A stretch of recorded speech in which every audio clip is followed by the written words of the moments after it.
Welcome back. You're watching KTN Business Today with me, Abhi Agina.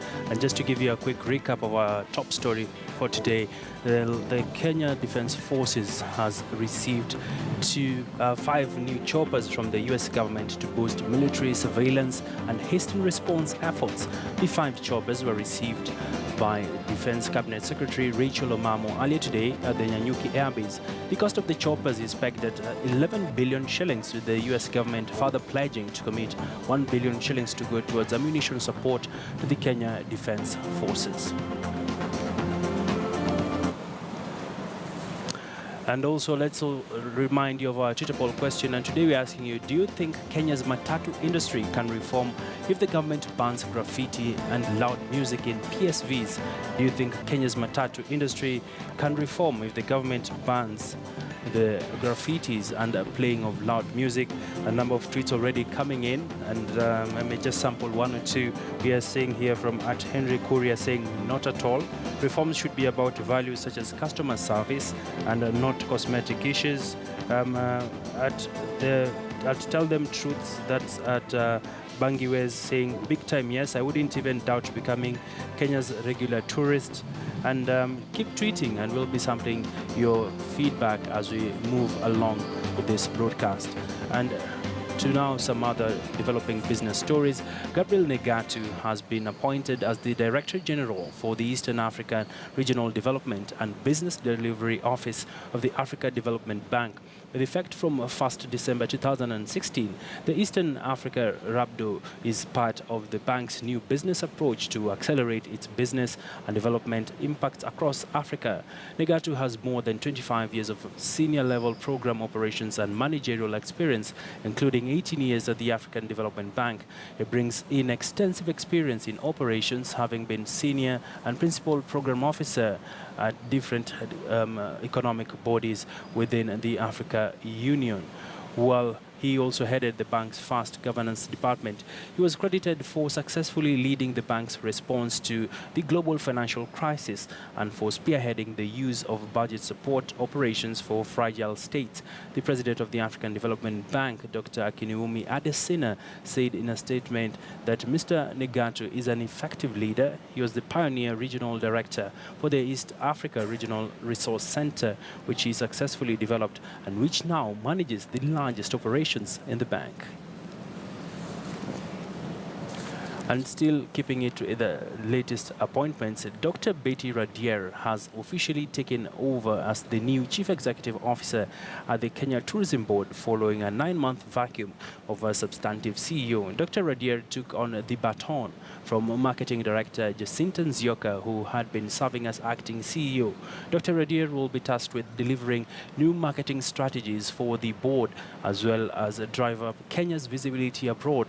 Her entry to the top position comes at a time when the country's tourism sector is experiencing a rebound. Dr. Radier's entry will be to stimulate growth of the international tourist arrivals, domestic tourism, and tourism revenues.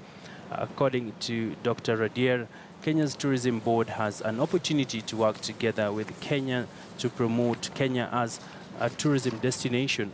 She reiterated that the KTB stakeholder relations within the sector must continue to improve if the sector will enjoy a comeback in the coming months.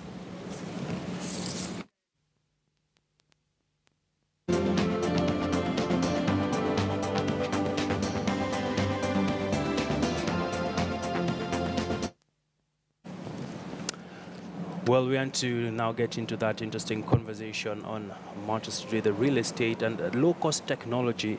And joining me right now is Babatunde Oyateru, who works for Shelter Afrique.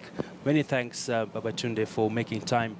Perhaps looking at the property market in Africa, there's still limited adoption of alternative building technology. And what's the reason behind this? Well, thank you for having me. I think you have to address the fact that it's a cultural issue.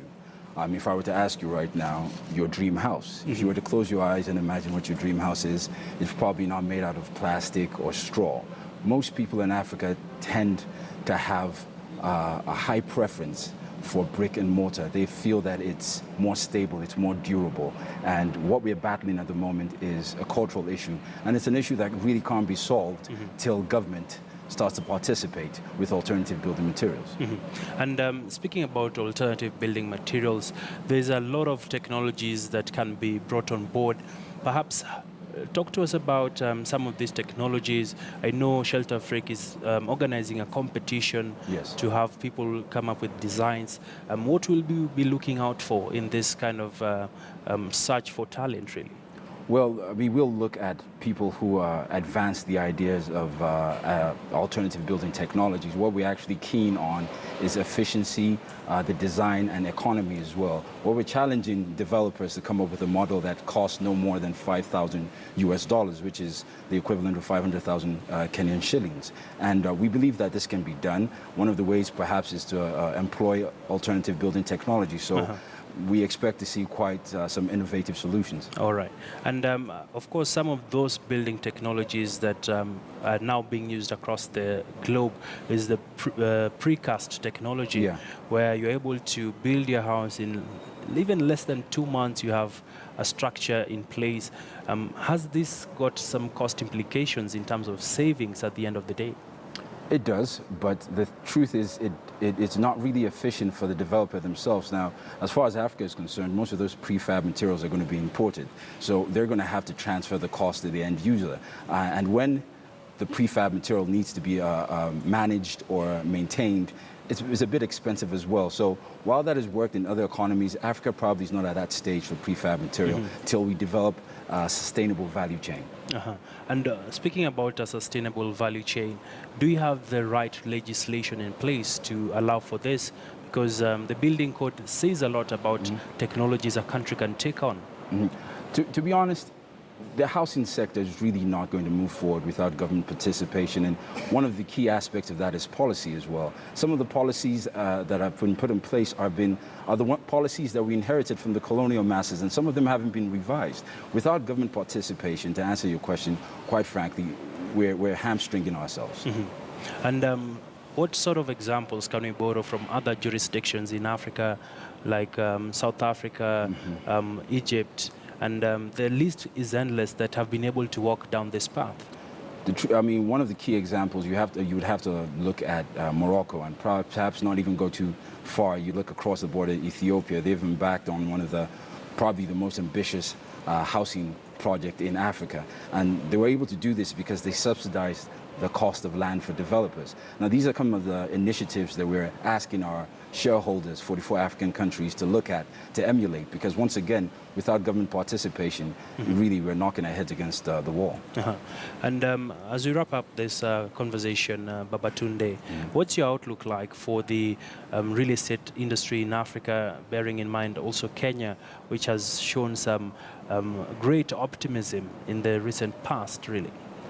The truth is there's an oversaturation at the high end of the market. There's a glut right now. If you go to some of the areas in Runda and Karen, you find a lot of houses that are unoccupied. Our focus is Shelter Freak, and the outlook has to be how to address the bottom of the pyramid, how to make housing more affordable for those that can least afford it. And hopefully, with the competition and other such initiatives, we start to see that sector being addressed. And I can't let you go without asking you, there are different perceptions about alternative technology that people say, hey, this thing is low quality, your house won't stand the test of time. What's your view on this, and how do we come out of this kind of mentality? The evidence suggests otherwise. I mean, you have houses that have been built with ABTs and they've stood the test of time. In fact, one of our partners, Moladi in South Africa, what he does to market is that he builds a house the conventional way with bricks and mortar, then he builds a house with his plastic material. And consumers can't tell the difference. All right. And like I said, if you want to drive ABTs, for example, get the government to ask their senior officials to live in ABT houses. Interesting. Well, and we want to now wrap up that conversation. Many thanks, Thank you for having me. Babatunde Oyateru, who is a property expert who works for Shelter Frick, just giving us some interesting insights regarding the property landscape in the country. Well, moving on, the European Union has funded 4 countries in Africa with an initial aid of 1.6 billion shillings focused on delivering advancements in recycling as a key component of metropolitan areas' waste management strategy, using e-waste as a pilot to build up a modern and effective reference model. The initial program of e-waste implementation toolkit supports the recycling of the secondary raw material recovery strategies in metropolitan areas in Africa, aiming to maximize recycling opportunities to generate economic value, increase environment and health protection, and protect current jobs while improving their effectiveness. The piling up of amounts of volumes, we call it, of e-waste, they will be enough to start the further steps of the process.